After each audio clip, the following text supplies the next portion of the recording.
ગુજરાતમાં 3 નહીં પરંતુ 4 પાર્ટીઓ એક્ટિવ થઈ છે. આગામી વિસાવદર અને કડીની પેટા ચૂંટણીઓ પહેલા શંકરસિંહ વાઘેલાની પ્રજાશક્તિ ડેમોક્રેટિક પાર્ટી એક્ટિવ મોડમાં જોવા મળી રહી છે.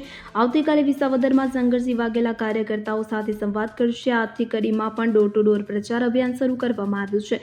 આજે પ્રજાશક્તિ ડેમોક્રેટિક પાર્ટીના કાર્યકર્તાઓ કડીમાં લોકો વચ્ચે પહોંચ્યા. પાર્ટીના સ્ટીકર્સ લગાવવામાં આવ્યા હતા. મહત્વનું છે કે હવે શંકરસિંહ વાઘેલા તેમના પ્રજાશક્તિ ડેમોક્રેટિક પાર્ટીના ઉમેદવારને મેદાનમાં ઉતારવા તૈયાર છે, જેને લઈને હવે આગામી 22 એપ્રિલ એટલે કે આવતીકાલે સવારે વિસાવદરમાં કાર્યકર્તાઓ સાથે સંવાદ કરશે. સાથે જ પ્રજાશક્તિ ડેમોક્રેટિક પાર્ટીએ પાર્ટીમાં જોડાવા માટે એક નંબર જાહેર કર્યો છે.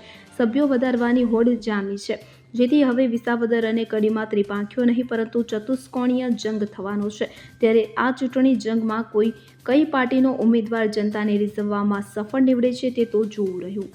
Bureau report CN24 news. હવે જુઓ દેશ દુનિયાની તમામ ખબરો તમારી આંગળીના ટેરવે. ઉઠાવો મોબાઈલ અને Google Play Store પરથી ડાઉનલોડ કરો અમારી CN24 ન્યૂઝ મોબાઈલ એપ.